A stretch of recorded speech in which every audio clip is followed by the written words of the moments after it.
le temple de Karni-Mata. De l'extérieur, rien d'effrayant, mais à l'intérieur, c'est autre chose. Des rats, encore des rats, toujours des rats. Il y en aurait plus de 20 000, car ce temple est dédié à ces rongeurs.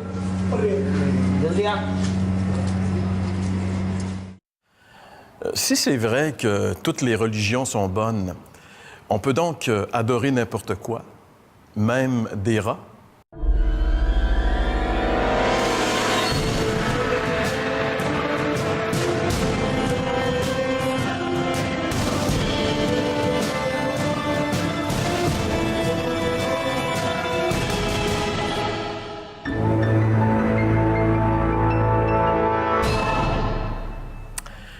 Vous savez, croire n'est jamais sans conséquence. Finalement, on devient ce qu'on adore. C'est probablement la raison pour laquelle le premier commandement que Dieu a mis en tête de liste dans les 10, c'était justement ce commandement que j'aimerais vous lire ici, dans le livre de l'Exode, chapitre 20, le verset 3. « Tu n'adoreras pas d'autre Dieu que moi. Tu n'auras pas d'autre Dieu devant ma face. Tu n'adoreras pas d'autre Dieu que moi. » Et si Dieu a voulu que l'homme l'adore lui et rien d'autre, c'est probablement pour cette raison qu'on devient finalement, on devient comme le Dieu qu'on adore. C'est un peu de ça qu'on va parler aujourd'hui avec François. Bonjour François. Bonjour Jean-Pierre. Avec Jeff. Bonjour Jeff. Est-ce que c'était la première fois, les gars, que vous voyez quelqu'un qui adorait des rats? Ben, j'ai déjà vu quelque chose de semblable, mais c'est quand même renversant en ce qui me concerne. C'est un peu spécial, n'est-ce pas, Jeff? Oui, moi, c'est assez particulier. J'en ai déjà vu. J'ai vu aussi des temples de serpents. Il y a toutes sortes de temples, hein? C'est assez intéressant. Ça démontre jusqu'à quel point l'homme est prompt à se faire des idoles. Parce que pour eux, là, les rats, c'était un dieu. Là. Et le serpent, comme tu parles en Afrique, là, c'est un dieu. Donc, c'est spécial, notre affaire. Cette semaine, on n'a pas de Vox Pop, mais on a un sondage. C'est un sondage plus scientifique un peu qu'on a fait sur le web. Quelle est votre croyance concernant l'existence de Dieu? Donc, est-ce que pour vous, Dieu existe? Et puis, il y a 54 de nos répondants qui ont affirmé que oui. Par contre, il y en avait 25 qui ont dit, eux, qu'ils croyaient à quelque chose de supérieur, mais que c'était à l'idée d'une force, par exemple, seulement, que ça, eux autres y adhéraient. On avait donc 25 Et à la question, êtes-vous d'accord ou non avec l'énoncé suivante? Toutes les religions sont bonnes car toutes ces religions implorent le même Dieu. Eh bien, 23 étaient d'accord avec cet énoncé-là. Donc, toutes les religions sont bonnes. Anyway, à la fin de l'histoire, on adore tous le même Dieu. Et 77 pensaient que ça, c'était pas un énoncé qui était juste à leurs yeux. Et la dernière de la série de 3. Êtes-vous d'accord ou non avec l'énoncé suivant? Peu importe ce que l'on croit, ce qui compte, c'est d'être sincère. Et 43 ont dit oui. La sincérité, là, c'est tout ce qui compte. Fait que ceux qui adorent les rats, ils sont sincères. Donc, ça fait un job, selon le sondage. Et 57 ont dit non, c'est pas bon. Être sincère, pour 57 des gens, ça fait pas le job. Donc, pourquoi est-ce que Dieu déclare qu'on ne peut pas adorer d'autres dieux que lui-même, Jeff? D'abord, si on reprend la notion Dieu créateur, quand il a créé les arbres, les animaux, l'être humain, les astres, il leur a donné finalement on pourrait dire une destinée, une raison d'être. Et c'est en découvrant la raison d'être des choses qu'on peut, par exemple, savoir si quelque chose est en santé ou malade. Il y a une loi, encore une fois, qui gouverne, par exemple, mon foie, mon cœur, qui donne finalement à l'air d'être respirable. Donc, le Créateur a, lui, établi des règles, des lois. Mais ce qui est intéressant avec Dieu ou un idole, ce qu'on adore, c'est qu'en réalité, on va chercher un sens. On cherche une raison. Parce que l'être humain va juger les choses. On les juge, on les jauge. Donc, il faut trouver un maître sûr pour pouvoir jauger comme il faut ce qu'on regarde. Une référence. Une référence, exactement. Et c'est pour ça que Dieu dit à Israël, c'est moi qui vais être ta référence. Parce que si tu trouves une autre référence, t'as beau être sincère, t'as beau faire tes calculs sans te tromper, puisque ton point de référence est faux, tout le reste de l'équation va inévitablement t'amener à une fausse réponse. Alors ça, c'est une des bonnes raisons pour lesquelles on doit adorer Dieu, François? Bien, écoute, Dieu nous a créés à son image. Ça, c'est une vérité qu'on retrouve dans la Bible, puis qu'on constate assez facilement. Je prends l'exemple du sentiment de justice que chaque être humain a. Il n'y a personne qui réagit pas en dedans de lui face à une injustice flagrante.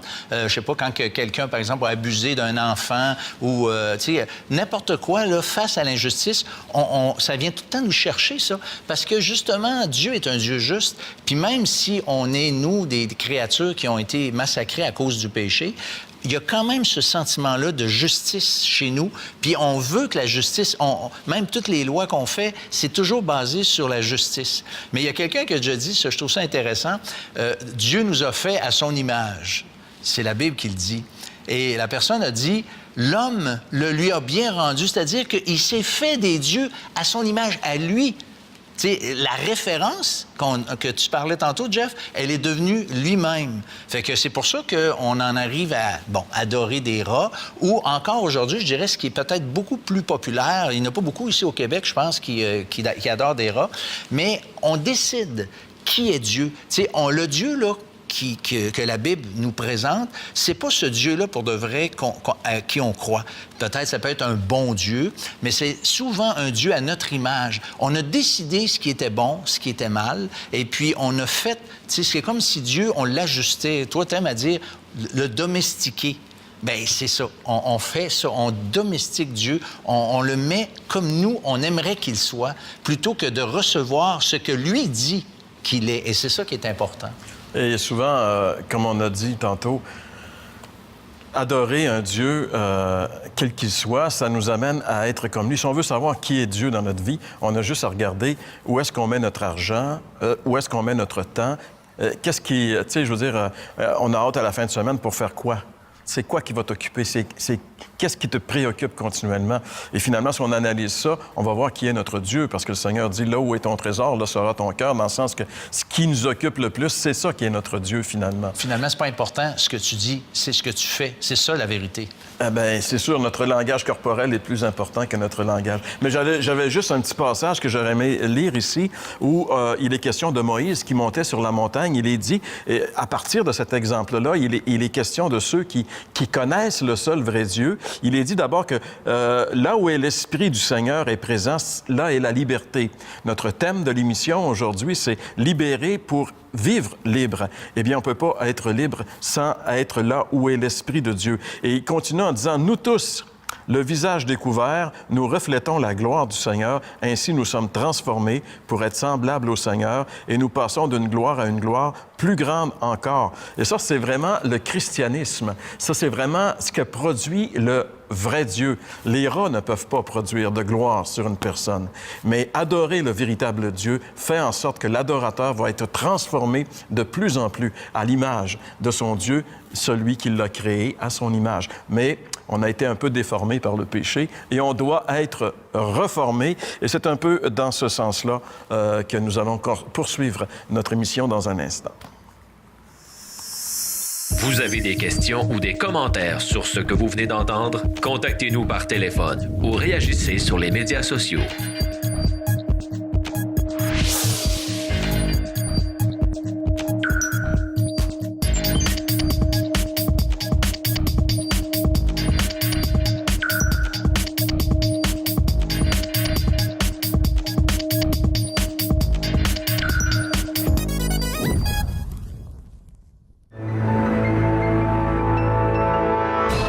C'est incroyable, adorer des rats. Tu sais, il me semble que ça dépasse un peu l'entendement. François, tantôt, disait qu'au Québec, c'est pas tellement courant. Moi, je suis pas si sûr que ça. Tu vas pas me contredire quand même, Non, Jeff? je voudrais pas. Je voudrais enrichir ce que tu disais. On adore pas mal plus les rats que tu peux penser. Mais vu qu'on est dans une société qui n'est pas religieuse, l'homme reste un adorateur pareil. Fait qu'on a trop une tendance d'avoir une première définition sur l'adoration, de faire des prières puis de s'agenouiller. Religieux. C'est religieux. C'est pas vrai. Mais l'adoration va plus loin que le religieux. L'adoration, c'est le point d'ancrage par lequel je détermine qu'est-ce qui est vrai, qu'est-ce qui est pas vrai. Il faut que j'aie je cherche de l'objectivité dans la vie. Okay, c'est ton fameux point de référence qu'on parlait tantôt, là. C'est exactement. C'est là l'adorateur, là, c'est où est ton point de référence pour dire ça, c'est bon, ça, c'est pas bon. Parce que quand on fait un survol très rapide de regarder les autres cultures, c'est facile de voir la caricature puis de dire hey, c'est pas croyable, ces gens-là, ils adorent des rats, des serpents, des... OK. Nous, là, on cherche comme eux un point de contact pour savoir si c'est normal ce que je fais ou c'est pas normal ce que je fais. Et combien de fois on entend c'est normal ce que je fais dans la société des rats, chez les cochons d'Inde, bref, je sais pas, moi, dans les animaux, il y a le même comportement. Donc, ça devient la référence. C'est la référence. Et si c'est une référence sur laquelle je vais juger le bien et le mal, ça a pris la place de Dieu, car Dieu seul pouvait juger le bien et le mal. C'est pour ça qu'il dit « Tu vas m'adorer moi seul ». Sinon, on devient comme ce qu'on adore. Et d'où ça vient qu'on ait laissé le Dieu créateur tout-puissant comme référence pour aller vers des rats ou des bestioles ou n'importe quoi? Ça vient d'où, ça? Bien, ça vient que si on se fie à la parole de Dieu, parce qu'on n'était pas là quand c'est arrivé, on est obligé de se fier finalement à un témoignage qui nous est rendu. L'homme semble avoir été créé à l'image de Dieu et il y avait ce contact avec Dieu. Il y avait une relation avec Dieu. Donc, il est décrit dans le jardin comme étant en paix. Il n'y a pas de crise existentielle parce qu'il voit la vie comme Dieu l'a décrit. Et même Dieu le décrit comme l'être humain, c'est bon. Donc, l'être humain n'a pas de problème du tout avec lui-même.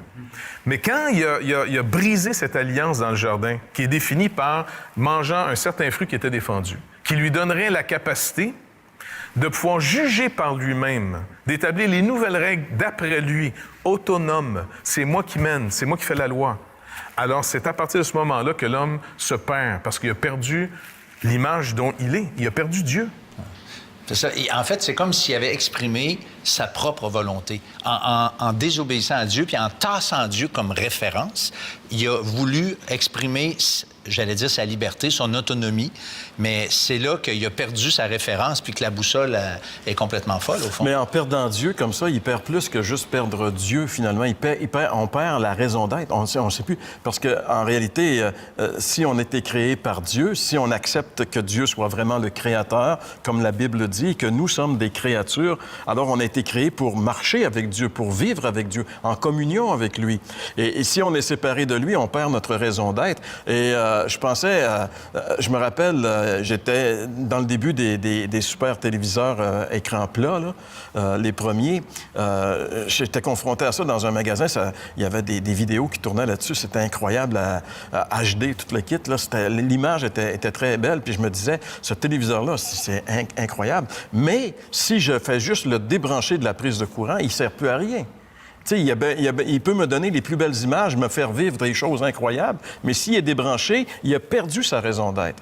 Et je pense que là, je voyais l'image du fait que nous, les êtres humains, étant séparés d'avec Dieu, on est comme un téléviseur débranché, on perd notre raison d'être. Et on perd notre référence et on perd en plus de ça notre raison d'être. Et c'est pour ça qu'on est comme des errants, finalement. Mais justement, là, c'est là que Dieu, j'allais dire, intervient pour qu'on puisse être réconcilié avec lui.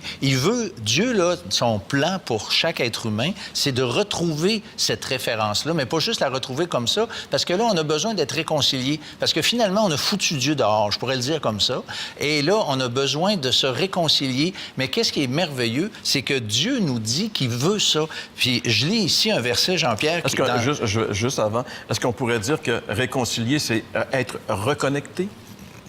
L'image est excellente. Regarde, c'est marqué « Car Dieu était dans le Christ, réconciliant le monde avec lui-même, n'imputant point aux hommes leurs offenses, et il a mis en nous... » Donc, Paul qui dit Paul a un message. Il a mis en nous la parole de réconciliation. Et le sentiment de Dieu, Paul le reçoit ici en disant « Nous faisons donc les fonctions d'ambassadeurs pour Christ, comme si Dieu exhortait par nous, nous vous en supplions au nom de Christ, soyez réconciliés avec Dieu. » Fait que là, on a vraiment l'attitude de Dieu, tu sais, devant le fait qu'on est partout puis qu'on se garoche partout. Bien, Dieu lui dit « Hey, les gars, c'est Dieu qui dit ça. Là. Oui, c'est ça. Dieu qui nous dit « Soyez réconciliés avec moi ». Oui, c'est ça, mais c'est pas Dieu le coupable, on s'entend, c'est nous qui a claqué à la porte. Mais là, Dieu, il est prêt de nous accueillir, puis il a tout fait justement pour que nous puissions être accueillis malgré ce qu'on a fait. Et ça, c'est un aspect de l'Évangile qui est fondamental.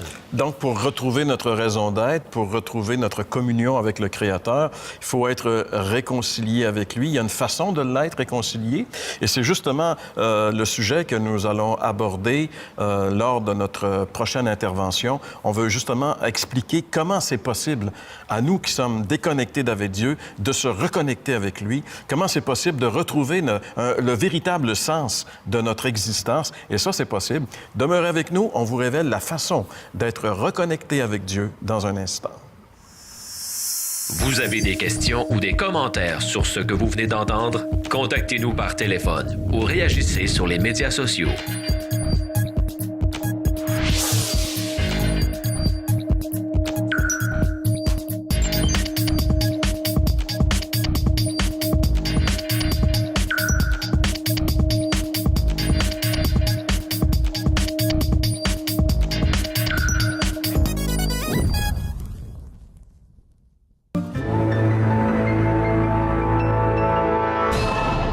Alors, il est tout à fait évident qu'on a besoin d'être réconcilié avec Dieu parce qu'à cause du péché, on est séparé de lui, comme on l'a si bien vu à travers la parole de Dieu. J'aimerais, François, que tu nous lises le verset 21 du dernier passage que tu as lu tantôt. OK, Jean-Pierre, donc je lis 2 Corinthiens, chapitre 5, et le verset 21, qui dit ceci. « Celui qui n'a point connu ou expérimenté le péché, il l'a fait devenir péché pour nous, afin que nous devenions en lui, en Dieu, justice de Dieu. » C'est un verset qui nous explique la façon d'être réconcilié avec Dieu. C'est une révélation incroyable. Il est dit ici, « Celui qui n'a point connu le péché ». En réalité, la seule personne, le seul homme qui a vécu sur la terre et qui n'a jamais commis un seul péché, c'est le Seigneur Jésus-Christ. Il est différent de nous tous à cause de ça. Tu sais, lui, il a dit, excuse Jean-Pierre, il a dit qui de vous me convaincra de péché? Et ça ne veut pas dire qui de vous me convaincra à commettre un péché, mais qui de vous me convaincra que je suis un pécheur, que j'ai péché. En réalité, aujourd'hui, on voit à travers la politique, tout ça, que dès que quelqu'un se présente quelque part, on essaie de trouver dans sa vie, d'aller fouiller dans le placard où est-ce qu'il y a le cadavre. Il y en a que c'est pas trop long, on le trouve très, très vite, certains maires de certaines villes. Mais on a tous un peu on a tous un cadavre dans le placard. Un squelette. Un squelette dans le placard. Mais Jésus n'en avait pas. Et c'est ça qu'il a fait ce jour-là. Il a mis au défi ses ennemis de le trouver, de le sonder et de les trouver. Et il n'y en avait pas. Le problème de base, là, c'est qu'il ne pouvait pas... Et c'était important, cet aspect-là. Tu sais, c'est pas juste le fait qu'il était Dieu, parce que la Bible dit que Jésus était Dieu, mais le fait qu'il soit sans péché le qualifiait pour prendre la place du coupable. Parce qu'un coupable ne peut pas prendre la place d'un autre coupable. Donc, cette première vertu qu'on voit dans le verset, c'est cette... Celui qui n'a jamais commis un seul péché. Et la deuxième vérité qui est révélée ici, c'est écrit « Dieu l'a fait devenir péché ». Et ça, c'est très important de comprendre comment cette transaction se fait. Parce que c'est sur cette même sorte de transaction que le croyant devient juste. Celui qui n'avait pas commis de péché, Dieu le fait devenir péché, sans commettre de péché. Donc, en d'autres mots, c'est comme une transaction bancaire. Il prend ma dette, il la met à son compte. Lui, il n'a jamais fait de dette, mais là, maintenant, il est endetté parce qu'il a ma dette. Exactement. Et puis, moi, après ça, par association, si je crois en lui, si je viens et j'accepte finalement cette transaction, que oui, je suis pécheur, oui, Christ, finalement, veut porter ma peine, s'il met à son compte, alors c'est comme si Dieu dit, maintenant, je vais mettre à ton nom sa justice. Et c'est comme ça que Dieu se réconcilie à nous. Il ne ferme pas les yeux sur ce qu'on a fait. Il a fait une transaction. Dieu demeure juste tout en justifiant celui qui vient à lui. Il ne faut jamais oublier qu'on n'a pas simplement un Dieu bon, mais on a un Dieu qui est juste. Et si ce Dieu n'est pas juste, il ne peut pas être bon. Exact. Donc ça, c'est vraiment important. Alors, s'il n'avait pas puni le péché dans un coupable, il n'aurait pas pu nous justifier. Il ne peut pas justifier ou rendre libre ou mettre à zéro la facture de quelqu'un si quelqu'un ne paye pas à sa place. Il faut que la dette soit payée. Exactement. Mais c'est ce que Dieu a choisi. Dieu, dans le sens, jusqu'à où Dieu peut faire ce qu'il veut, c'est assez incompréhensible. Mais au moins, on sait par contre que par la mort de son Fils, en crucifiant son propre Fils pour nos fautes, il nous a dit clairement que si on néglige un si grand salut, alors là, on s'en sortira pas. Si Dieu n'a pas épargné son propre Fils, il va épargner les gens en disant « Ah, c'est pas grave, Dieu est bon. » Non, il ne ferme pas les yeux jamais sur le péché. Ça, c'est clair dans les Écritures. Et si on reprend les éléments de ce verset, alors celui qui n'a pas connu de péché, Dieu l'a fait devenir péché. Donc, sur la croix, Jésus est devenu coupable de tous mes péchés, de tous les tiens, de tous les péchés des gens qui nous écoutent, afin que, lorsqu'on met notre confiance en lui, que nous devenions l'expression même de la justice de Dieu, c'est-à-dire que Dieu, maintenant, n'a plus rien à nous reprocher. Tu sais, dans le sens que être justifié, c'est-à-dire si on passe en cour et on est déclaré innocent, je veux dire, il n'y a plus personne qui peut nous reprocher quoi que ce soit. La cour nous a absous. Donc, en croyant de cette façon-là en Jésus, nos péchés sont pardonnés. Et là, il se produit ce phénomène tout à fait merveilleux qui est la réconciliation avec Dieu. Ce qui nous empêche d'aller à Dieu, d'avoir cette relation intime avec lui, de le côtoyer chaque jour, de pouvoir même l'appeler jusqu'à un certain sens « papa ». C'est ce que la Bible dit. Hein? Alors, ce qui nous empêche, c'est le péché. Mais Dieu le règle, le péché, en envoyant son Fils prendre notre place de coupable sur la croix. Jésus règle tellement bien le péché que lorsqu'il était sur la croix, il a dit « Tout est accompli ».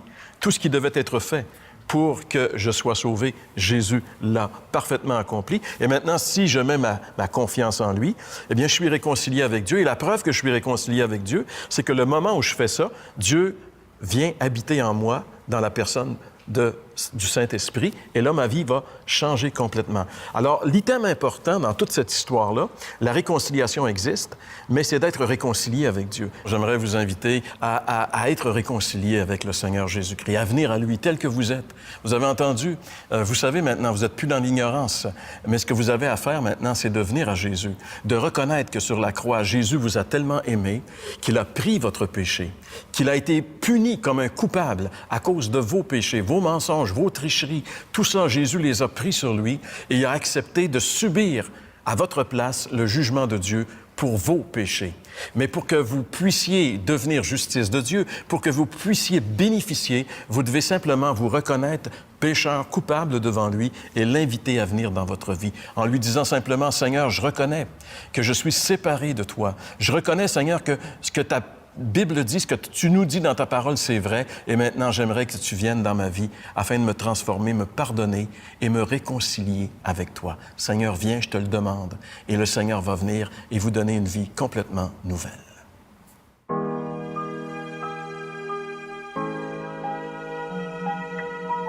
Ce monde tourne sur lui-même et ses habitants en font autant. Éternel insatisfait, ils ont les mains pleines mais le cœur à bout de souffle. Avare invétéré, ils courent vers un but inconnu. Mais qu'est-ce que cela signifie? On m'a dit un jour qu'on a tous à l'intérieur un vide. Ignorant et désespéré, on le remplit de choses stupides. Amis, marque et style, superstition en passant par le sexe, la drogue et les mensonges. Pour plaire, un nouveau iPod et la liste est longue. Mais ce vide persiste car il est fait sur mesure pour Dieu seul, et lui seul peut le combler. À l'instant où Dieu a créé le temps et l'univers qu'il nous a sculpté de ses mains, de poussière à la chair, et comme opère son plan, vu que l'homme et lui soient un et sans barrière, parfait équilibre, créateur et création réunis, tout ça est magnifique, non? Mais aujourd'hui, qu'en est-il? Qu'est-ce qui a coupé le fil? Le péché. Le péché a transformé ce vide en gouffre, nous a détournés de notre destinée, nos cœurs arides et déçus de cette vie. Le péché nous a séparés de lui. Alors, depuis, l'homme vit à toute bride et s'épuise à remplir ce vide avec des philosophies, la morale et l'éthique, la religion et ses guides, richesse qui ne suffit, mais raciste et fratricide demeurent. Génocide et division qui terrifient deviennent nombreuses. Dans nos cœurs ce vide, en quête de Dieu grandit, s'exaspère, cherche dans le noir, et la race humaine, dans son désespoir, vers sa perte éternelle se dirige. Mais un jour, dans la ville de David, vous est donné un sauveur, le Christ, le Seigneur. Vous trouverez l'enfant emmailloté de l'ange et reposant dans une mangeoire annonce à l'ange. Oh, mais ce n'est pas un enfant semblable aux autres, enfant devenu homme. Il est celui qui dérange et apporte une parole non conforme à la norme de l'époque. Prédicateur en marge, il transporte les foules avec enseignements radicaux et fous, dirait-on, comme aime tes ennemis, bénis celui qui te maudit et offre ta joue à celui qui te méprise. Mais il n'était pas un enseignant faible et ordinaire, non. Au contraire, il est le Christ. Tu vois, le salaire du péché, c'est la mort. Mais le don de Dieu, c'est la vie éternelle. Jésus-Christ s'est sacrifié pour nos fautes, notre péché, notre révolte. Tu comprends? Le prix pour nous libérer d'une vie esclave du péché était énorme. Et lui seul, parfait, sans péché, a pu régler la note pour notre péché, notre révolte. Trahi, renié, battu, rejeté, vendu, humilié. Le corps ensanglanté, scarifié par la douleur et la haine. Christ s'est laissé clouer sur une croix élevée. Pour toi, pour moi, pour notre péché, pour notre révolte. Fils de Dieu, irréprochable et sans faute, mort, sacrifié, mis en tombe, enterré. Sa mère le pleura 3 jours entiers. Et 3 jours entiers, ses disciples portèrent la honte et s'enfuirent. Mais grâce au Très-Haut, l'histoire ne se termine pas ainsi. Elle ne fait que s'écrire, car 3 glorieux jours plus tard, Jésus vaincut la mort, ressuscita pour t'offrir la vie par ici. Hein? Ouais, par ici. Car il est le chemin, la vérité et la vie. Lui seul nous mène au Père par sa vie. Et par sa mort nous pouvons à l'heure même traverser ce vide devenu gouffre. Dieu nous appelle mais le choix de répondre est le nôtre. Ouais, mais tu dois faire le pas pour marcher avec lui. Ouvre-lui ton cœur, donne-lui ta vie. N'aie pas peur, en lui seul l'amour abonde. Car Dieu a tant aimé le monde qu'il a donné son Fils unique. À toi de croire que Jésus-Christ a payé ce prix. Si tu dis oui, alors plus de vide, plus de gouffre, libre. Comprends le poids du sacrifice ultime par son amour. Ton cœur se remplit, ne crains plus la mort, accepte la vie. Vous aimeriez entendre le témoignage de gens transformés par le message de l'Évangile? L'heure de la bonne nouvelle vous invite à participer à un des nombreux déjeuners de l'espoir. Ces déjeuners ont lieu dans plusieurs restaurants réputés de la province et vous sont offerts tout à fait gratuitement. Pour connaître les détails concernant l'endroit, la date et l'heure pour votre région, composez le numéro sans frais 1-866-509-1319 ou consultez le site web www.déjeuner.org. J'aimerais remercier mes collègues François et Jeff. J'aimerais te laisser le dernier mot. Bien, on vient de voir que par le premier commandement, puis avec l'annonce de l'Évangile clair, juste un bon Dieu au ciel comme ça n'existe pas. C'est un Dieu juste et bon qui existe. Et on ne peut pas séparer les deux. Alors, merci. L'heure de la bonne nouvelle tient à remercier Pierre Baraquette, gestionnaire de l'édifice Lampron de Trois-Rivières, lieu patrimonial où ont été tournées les émissions de la série 2014.